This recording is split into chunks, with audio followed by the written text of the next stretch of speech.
something to say. And although you don't like it, you'll have to deal with TGQ&A. Okay, so there's another bullshit song that I just came up with. Hey, everybody, welcome to the Approximate Podcast. My name's Jamie French, and this is another episode of TGQ&A, the questions and answer show that we do on the weekends on the Approximate Podcast. So I'm not going to fuck around with you guys. We're going to get right down to the point, and we're going to start answering questions. Well, I guess we'll kind of be asking and answering, because I have to ask these questions in the voice of our listeners, and then I will answer them for you. Let's start off with Doug. Doug says, I had a friend who came out as trans, and I supported them. Good. After 2 years of them being on HRT, that's hormone replacement therapy, she and I like your use of pronouns there, she and I began a relationship. Oh, wow. Okay. So you had a trans person that you supported that you eventually wound up in a relationship with. Okay. She spent our time together experimenting with various gender identities and sexualities. Eventually, she admitted to me that she only used me as a safe guy, in quotations, to explore the female side of sex in the bedroom. My question is, do you have any advice for me for telling them that it's either a relationship or not? Without sounding too mean or insensitive. Ah, boy. Okay. So let's get this straight. You knew a dude, and he went trans, and you eventually wound up with a relationship with him, and they used their time with you to experiment with a bunch of shit. And if I read this right, let's see here. They want to move on? Is that what you're saying? To explore the female side, they admitted to me that they only used me as a safe guy. Oh, boy. To explore their female side. Okay. Here's the deal, dude. This is too much drama for you to handle. Don't do anything. First of all, don't be in contact with this person at all. It's not worth it. This is somebody that was obviously experimenting, and if you go through with it, here's what's going to happen. If you give them, you're basically asking me for permission to give them an ultimatum. That's not going to work. That ultimatums don't work for anybody. I know you're worried about your own feelings right now, but with everything that you told me about the way this person is handling their life, this is not about you at all. And you need to get the fuck out of this situation for your own benefit as well as for her. Here's what's going to happen if you give them an ultimatum and you say, hey, dude, I've, or chick, or whatever you want to say, I've supported you through all this, and please stick around with me. I love you, and like, just, it's me or nobody else. That's no bueno. That's no bueno. That's an ultimatum, and you're going to put somebody in a bad position, especially since you said it yourself. They're experimenting with you. You actually answered your own question. You know exactly what this person is up to, and you can't make it about yourself or about your wants. You can't do that. You should recognize this, and I think you kind of do recognize this for what it is. In asking this question, You know exactly what's going on. You need to get away from this person. Let them keep experimenting. Don't make it about you. You know, I'm sure you have feelings for this person, and I'm sure a lot of it has to do with their transgender experience, but you can't lay that on them. You can't put your personal wants about whatever, like, you're in as much as an experimental position as they are. You absolutely are. And so you can't force them to make a decision about the things that you want. They're still trying to figure themselves out in the way that you are. Don't let your one experience and your one experiment with this experimental person be the end all and be all of your happiness. That's not the way you do it. Recognize, and you do, or else you wouldn't put this many details into your question. Recognize that they're still experimenting and that you are also in a process of experimentation. Let her go. Let her do the things that she wants, and let you be free enough to do the things that you want. But don't pin your happiness on her just because this is the first weird experience you went through. Okay? You're going through a weird experience. She's going through a weird experience. Recognize that. Move on. If it's not working out, fine. Don't let it work out. Let it separate. That's the whole reason you asked me this question. It's not working out. So recognize that on a human level. Let her go fuck with her shit, and you keep fucking with your shit, and you keep progressing. Allow yourself to go through a bunch of different fucked up experiences until you find equilibrium. Okay? You're not going to find equilibrium with this particular person. This is the way I read it, the way I hear it. This is two people going through transitional stages in every sense of the word. And if you guys are not to be together, then let that happen. Go separate from her. It's fine. It's fine. Let her do her own shit, and you need to move the fuck on with your shit. Remember, your emotions are every bit as valid as her, even though she's going through this, sexual stage, in this physiological stage, and these biological things that like seem really solid. It's like she's doing actual things that change her. Just because you're not doing that doesn't make your changes any less valid inside yourself. Where she may be doing a bunch of outward biological changes, you're still going through a bunch of inward biological changes, emotional changes, psychological changes, just as she is. The fact that you have a problem at all, and you're at this young age, I know it's a young age because questions like these only come from young people, means you guys need to split the fuck up. And this is step one for you in a lesson to be learned. And this is also step one in a lesson for her to be learned. Okay? Accept that that's the way it is. Move forward, separate yourself, and know that things are going to get better down the road. And what I mean by better is way down the road, because you still have a lot of mistakes to make. And so does she. You guys are going to, this is lesson one. You're going to go through a lot of mistakes. You got lesson 2, 3, 4, and Z, okay? Before you don't have to ask these kind of questions on a stupid fucking podcast anymore. The moment you don't have to write to this podcast is the moment you're fine. I'll put it like that, if that makes any sense. So thank you, Doug, for that question. I hope that helps you.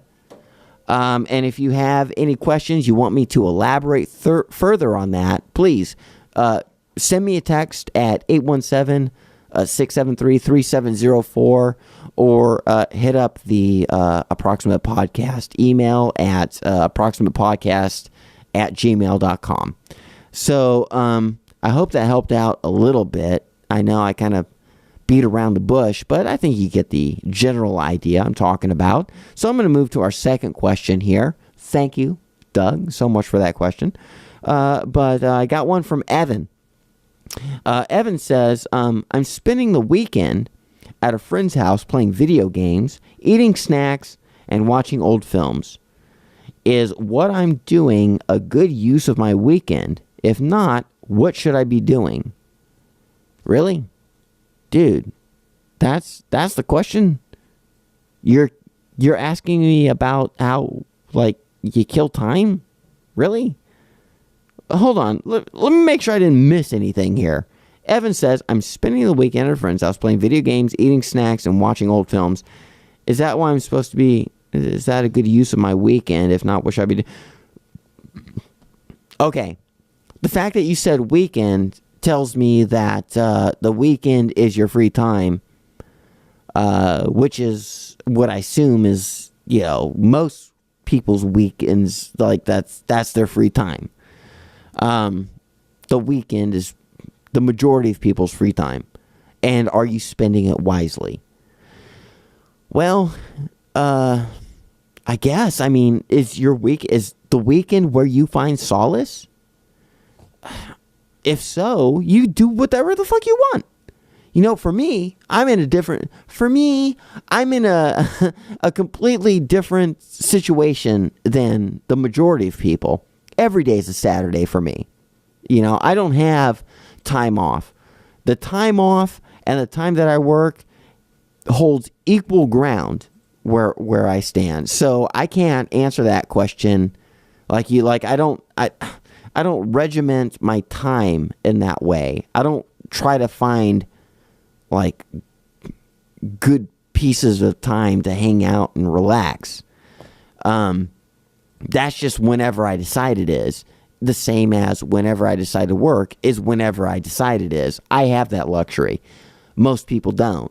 So if the weekends are where you're watching movies, hanging out, and fucking eating bullshit, so long as it makes you happy, well, then fucking do it. But if you're ambitious, then maybe not. The fact that you're asking that question at all means that you may have some guilt about spending your weekends eating shit and watching movies. Well, again, that probably answers your own question. If you have guilt about it, if you have doubts about it, if you have to ask a fledgling bullshit podcast about that, then maybe that tells you everything you need to know. Maybe on your weekends, not spend so much time eating fucking garbage and, checking out bullshit movies. Maybe you already know that you need to keep working for your own passions. Not for the man, not for the guy that gives you the paycheck, not for the tax man, but for things that you love. Maybe the weekend is the perfect time for you to invest in your own dreams for yourself.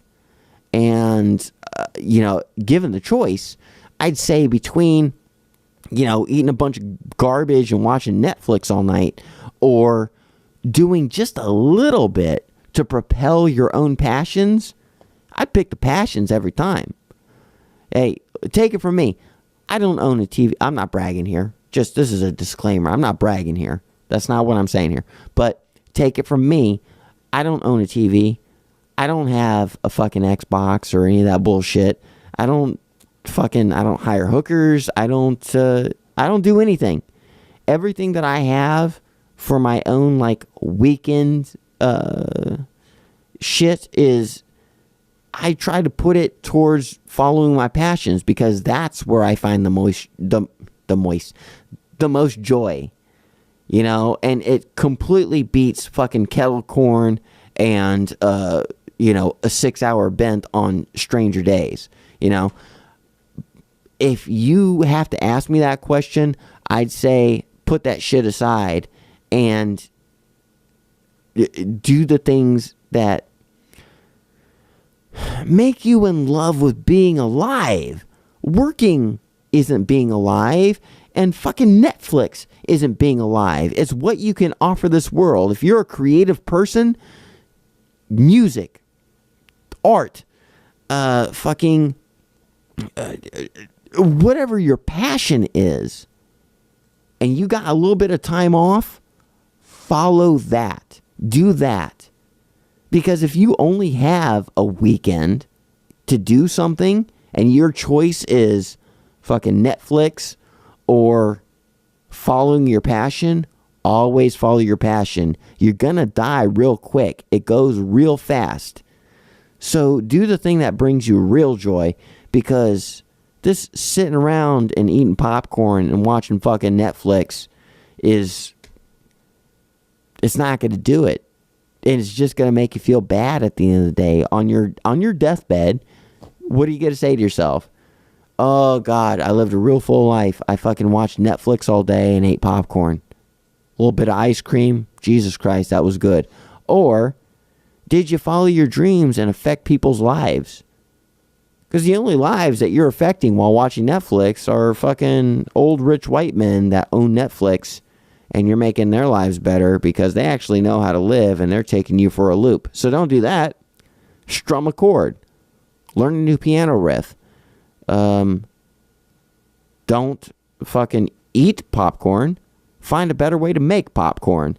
Add joy to people's lives, and that'll make you feel a lot better. So when you're on your deathbed, you can say, doesn't matter. It doesn't matter. When we're dead, we're dead.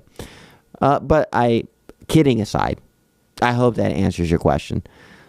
So we're going to skip from Evan. We're going to go to Chris. Let's see how much time we've killed so far. 17 minutes? That's not too bad.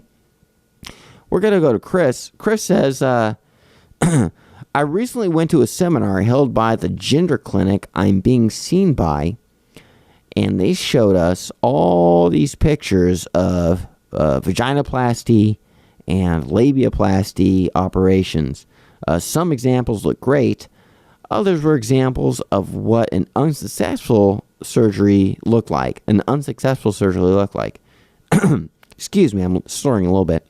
Prolapsing, infection, etc. But I only winced when they showed a botched breast reduction for FTM. That's female to male. They look like two popped grapes. Does this mean I'm a bit too numb to the process? Okay, well, there's a lot to take in there, Chris. So now that I've read it, let me see if I can make it a little more succinct. You went to a seminar that was held by a gender clinic you went to, so I guess I'm imagining you're probably in San Francisco where these kind of things happen, or you're on the East Coast somewhere, liberal state like Massachusetts. Don't know where you're from. These kind of seminars only happen in like on the coasts. But I imagine that you went to this seminar for gender understanding at this clinic on one of the two coasts, and you said so you were brought through a lot of like horror stories. I guess it was a thing about whatever you were shown was a thing about what can and what can happen, and ideally during transgender surgery, and what's not so good about transgender surgery when it goes south. Okay, I guess that's a weird lesson. That sounds like fucking junior high, where you go to PE and they show you the you're 15 and they show you the here's how to drive videos, and it's all fucking horror stories. Was it like that? Was it like when you were 15 in junior high and they showed you the car crash series of events before you ever got your driver's license, your learner's permit? Is it like that? Is that the kind of thing you went to? Because that's what it sounds like. Which is fucking weird. I mean, that's great. I completely promote people learning as much as they can, but this is kind of a weird class that you went to, it sounds like. So vaginoplasty, labiaplasty operations. Some examples look great. Yeah, that makes sense. Others were unsuccessful. So you saw a lot of bad shit, and I guess that's what you're pointing to. Because nobody writes in with good shit to talk about.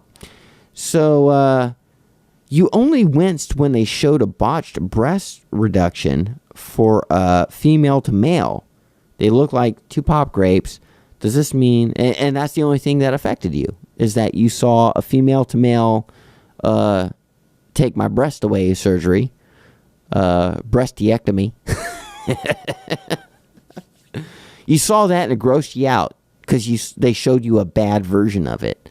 And that's the only thing that made you wince. And you want to know if you're wrong for thinking that?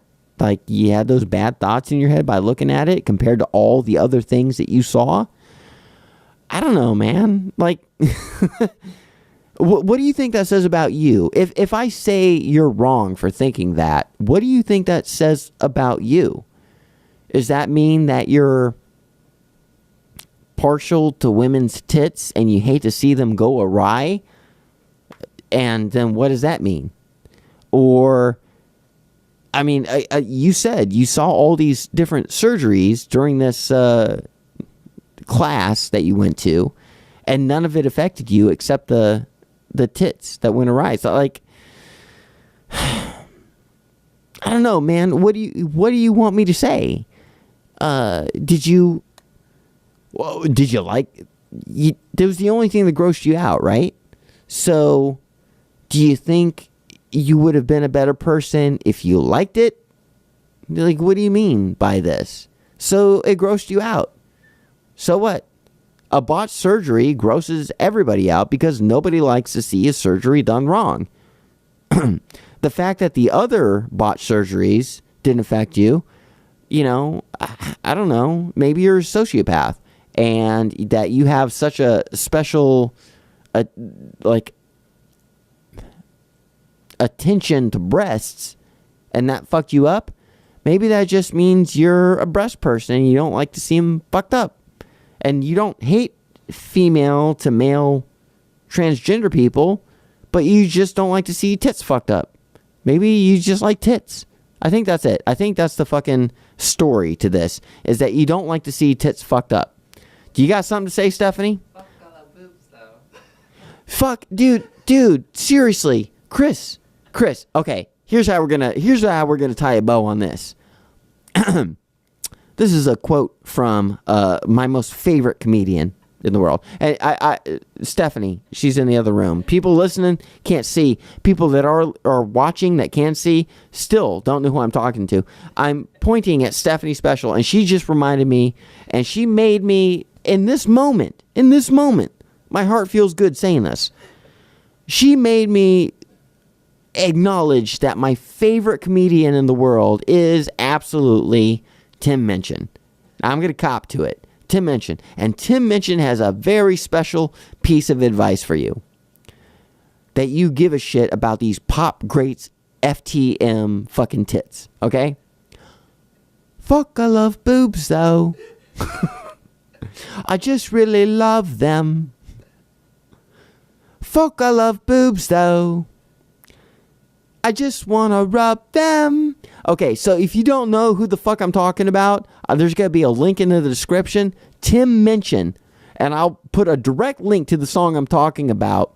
Dude, I think it's not, you have nothing to worry about. You just don't like seeing tits fucked up.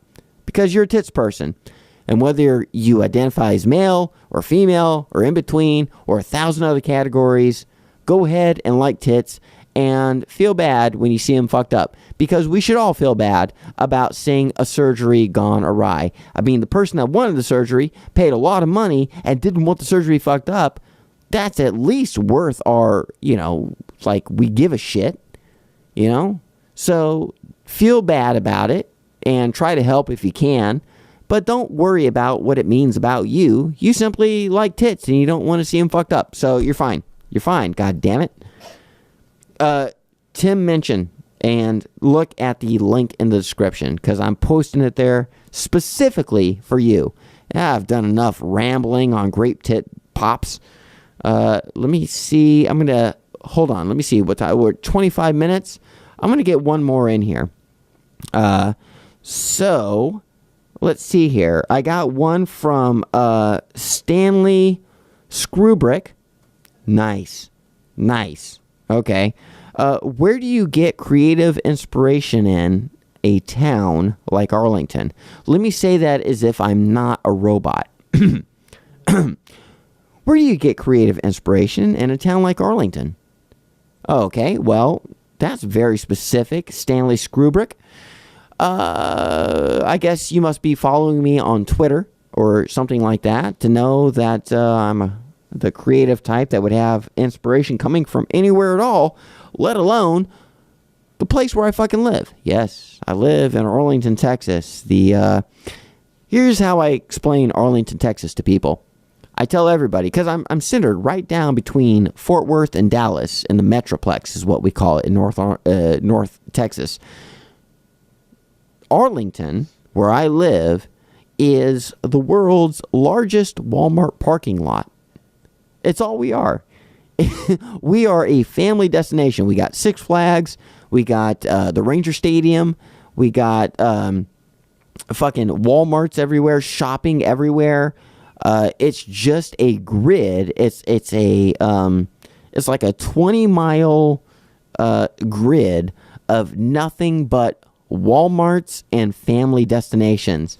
And it's between Dallas and Fort Worth. And so, I don't know. I was about to go off on another tangent. It's not worth it. Let me just go ahead and answer your question. Where do you get creative inspiration in a town like Arlington? Okay, well, this makes apparently this person knows that I'm in a band, that I do porn, that I have a production company that does like music videos and things for all kinds of clients. I'm a creative person. And so I do drawings, I do 3D animation, all kinds of crap. I spin like 9 different plates.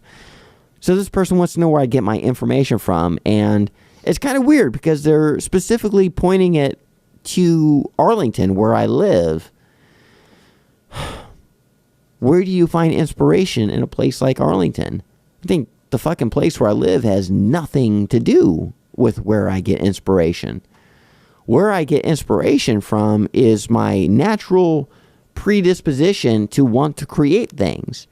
And where I do find inspiration makes me feel bad, because where I find inspiration comes from outside agents. It comes from looking at other people's wares, my favorite comedians, my favorite musicians, my favorite artists, my favorite this and that.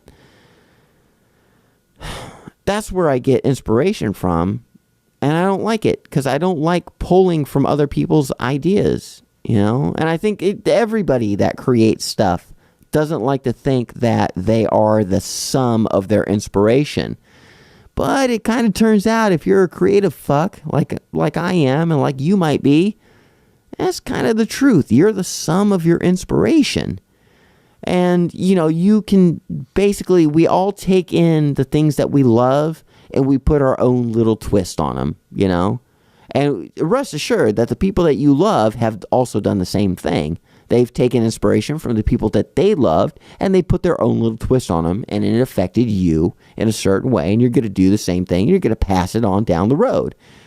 But there's nothing about the specific place I live in that I derive any inspiration from.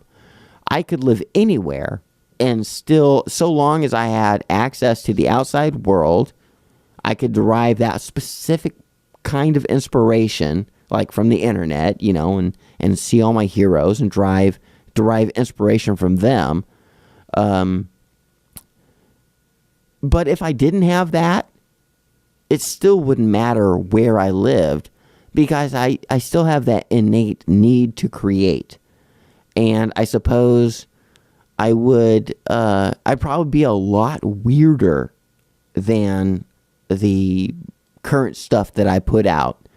If I'm left up to my own devices without any outside stimuli, I believe I would be inaccessible in my creativity. I think I would make things that make way more sense to me than anything that I could put out there, giving outside inspiration. And I almost think that's actually a more enviable place to be. I kind of live a Spartan life as it is, living in Arlington, Texas. I don't have any, I don't own a TV. I don't play a bunch of video games or anything like that. I pretty much live Spartan as it is, but I still have access to the greater world. And it does affect me, and it does affect my creativity. And I find that I, more often than not, put a spin on things that have influenced me and call it my own. But it has nothing to do with where I live. If I did live anywhere else in the world, I'd imagine it'd be the same place. But if I lived in a place that was devoid of outside influence, I think that would actually be probably the most honest place to be, because it really would test your mettle as a creative person. You would have nothing but your own imagination and lack of influence, as it were, to create things that maybe nobody ever saw before. I mean, maybe this is where we get... I tend to think that the people that we admire most are the people that have the least amount of influence in their lives. People that are honest enough with themselves, that segregate themselves enough from pop culture, at least society at large, to where they are able to dig into their minds and mine these amazing like nuggets of truth that help human society. But I've never been in that position. I've come close just by kind of living a Spartan life, but fucking Arlington has nothing to do with my influences or my creative output.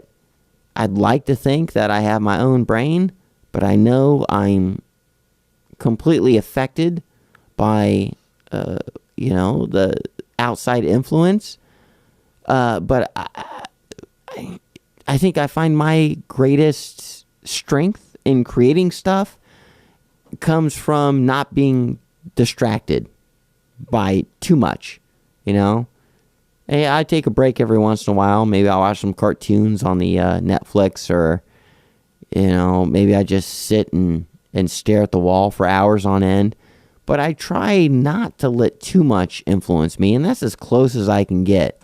But it's also my job to stay in tune with for the sake of the podcast, to stay in tune with pop culture and current events. Geez. Dude, Arlington has nothing to do with my creative output, is the short and skinny of it. And we took a long time to get there, but it has nothing to do with the particular town I live in. It has to do with my own brains and their willingness to accept outside influence. I hope that answers your question. Let's see, we are at 34 minutes. Let's do one more, and we'll shut this guy down. Let's see here. I'm gonna let's see. We got where do you get your? Okay, we read that one. If you were to emulate one artist, who would it be? What's so good about that one? Oh well, geez, this kind of relates to the other question about what influences I take from the town that I live in, which we've come to no, I don't. But who would I emulate? That's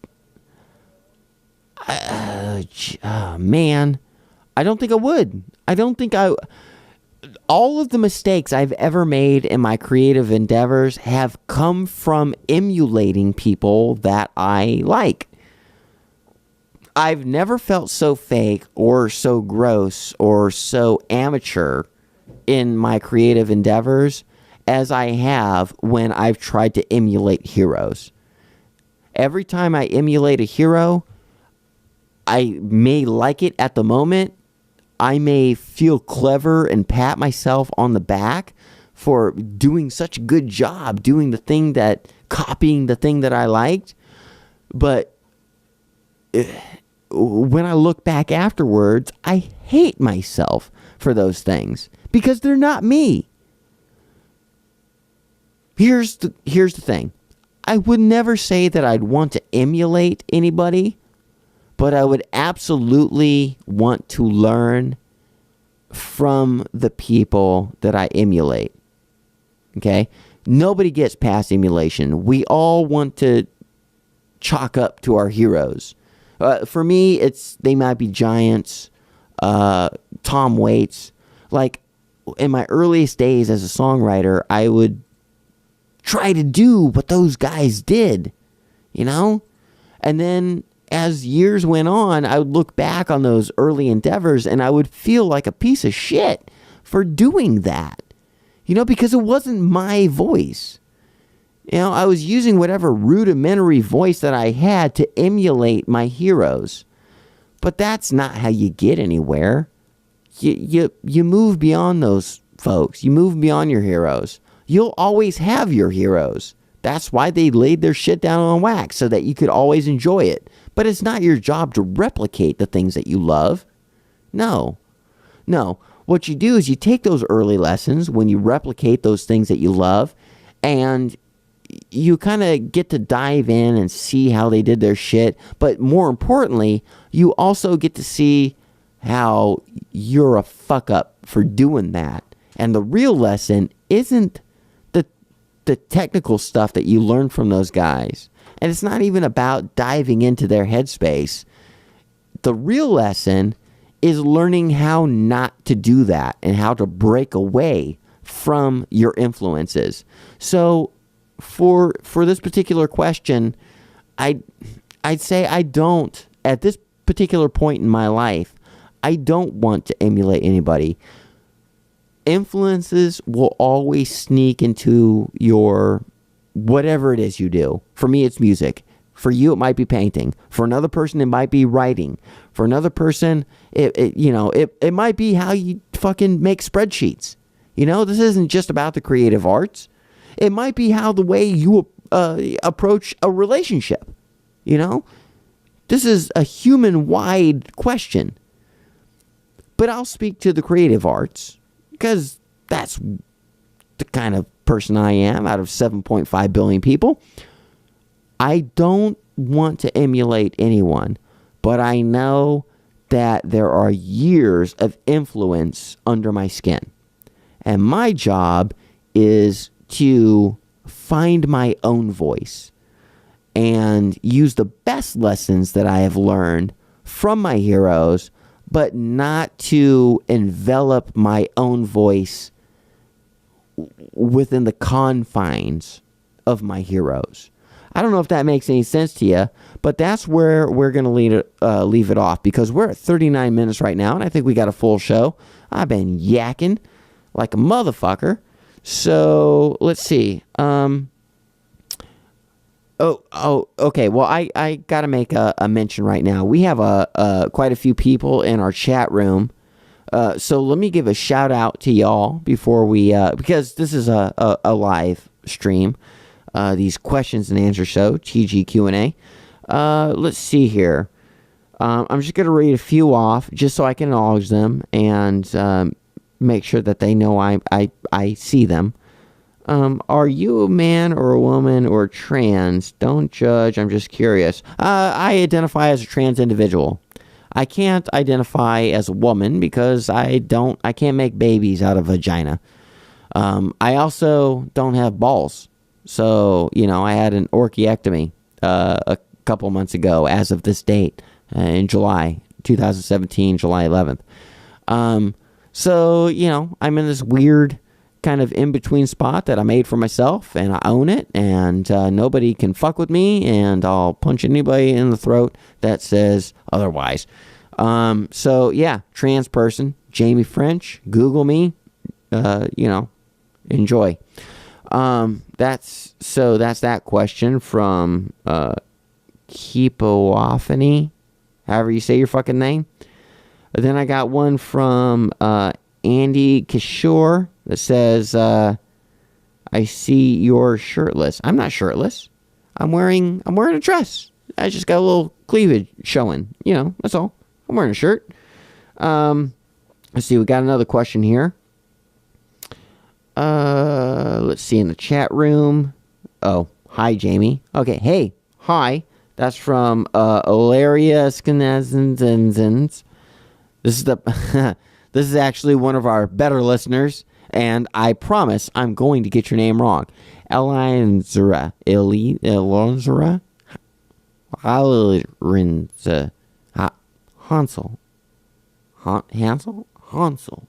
Hansel? Fuck off. How you doing? And then we're going to get to one last question in the chat room, and that is, what is the best way for hair removal? I saw a vid on Nair Lotion. Any thoughts? Okay, for anybody that wants to remove hair from their body, this is a very good practical question that we can end on. Don't use Nair. You're going to get chemical burns. You're going to hate it, and it's going to fucking suck. It's really going to suck. Get used to the idea of shaving. If that fucks with you, here's what you do. You go and you get laser hair removal. I know, it's pricey. It is. I went through a year of it. It cost me about $1,100 over the course of a year. But one of the best things I've ever done, and, for my own self-image, as much as that's worth. But, yeah, there's no easy way out of anything that you want to do, ever, for anything. What I would suggest is to buck up and shave, or go get laser hair removal. I went to the mall. And I found a little laser hair removal place. And it might have been a little bit overpriced, but $1,100 for a year's worth of hair removal. And it's like 7 minutes a session. It was fine for me, and it worked out in my favor. So that's what I would suggest. But don't fucking put Nair on your skin. Jesus Christ, you're going to hate it. Don't do it. It's chemical burns fucking central. That's all it is. It's going to irritate you like a motherfucker, and you want to rip your skin off. I've gone through it enough times than I'd like to admit. So, with that question out of the way, let me go ahead and thank everybody that wrote in questions. And we're going to play this one out with a song. So, let's go ahead and do that.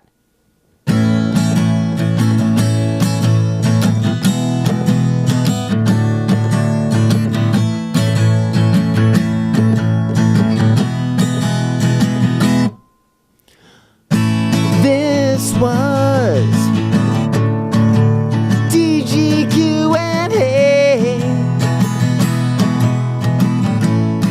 It wasn't that interesting tonight. That's okay. I'm gonna sing things over weird chords that I'm not gonna sing right. And you can all fuck off.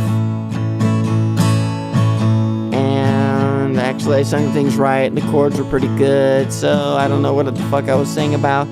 Weird chords. Fuck off.